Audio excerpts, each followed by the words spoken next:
தேவையை பூர்த்தி பண்ணக்கூடியது மரம். அதனால கண்டிப்பா மரத்தை வைக்கணும். ஒரு பையன் வந்து ரோட்ல நடந்து வரும்போது திடீர்னு தண்ணி தெளிச்சா என்ன பண்ணுவாப்புல, ஒண்ணு அவர்கிட்ட இருக்க தண்ணி எடுத்து கொடுப்பாப்புல, அப்படி இல்லைன்னா பக்கத்துல யார் இருக்காரோ அவர்கிட்ட தண்ணி வாங்கி குடிப்பாப்புல, அப்படி இல்லைன்னா பக்கத்துல உள்ள வீட்டுல போய் தண்ணி வாங்கி குடிச்சிருவாப்புல, தண்ணி குடிச்சு அந்த தாகத்தை தீர்த்துக்குறாப்புல. அதே மாதிரி ரோட்ல போகும்போது ஒரு மரம் கறி இருந்தா நீங்க என்ன பண்ணணும், ஒண்ணு உங்கள்ட்ட தண்ணி இருந்தா தண்ணி ஊற்றணும், இல்ல பக்கத்து வீட்லயாவது போய் தண்ணி வாங்கி ஊற்றணும்.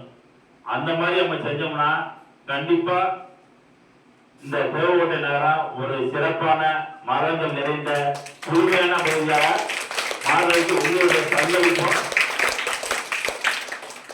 பங்களிப்பும் அதுல கிடைக்கும். என்ன ஆல்சு மலைப்பகுதியில தூய காட்ட ஒரு பாட்டில் அடிச்சு 12,000 ரூபாய்க்கு விற்கிறதுக்கு ரெடி பண்ணிக்கிட்டு ஆகலாம். ஆனா ஒரு மரமானது அதனுடைய வாழ்நாள்ல கிட்டத்தட்ட 35 லட்சம் ரூபாய்க்கு உள்ள சுத்தமான காட்டை வந்து நமக்கு கொடுக்குது.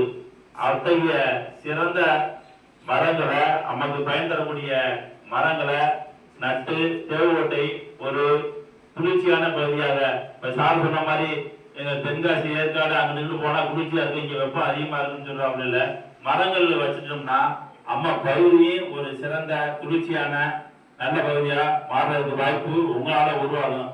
அதனாலதான் இப்ப உங்கள்கிட்ட வந்து இந்த மரங்கள் வந்து கொடுக்கிறது. இப்ப நீங்க வந்து வந்தோடனே நாங்க வந்தோடனே தேவாரா அபிராமி வந்தாதி திருக்குறள் இதெல்லாம் சிறப்பா பாருங்க. அதோட மட்டும் இல்லாம நாங்க சொல்ல வேண்டிய எல்லா விஷயத்தையுமே நீங்களே சொல்லிட்டீங்க. மாணவ செல்வங்கள் வந்து மரங்களால என்ன பயன், அதை வச்சா நமக்கு என்ன யூஸ் ஆகுங்கிற எல்லா விஷயத்தையும் சொல்லிட்டீங்க. எல்லா விஷயமும் உங்களுக்கு தெரியுது.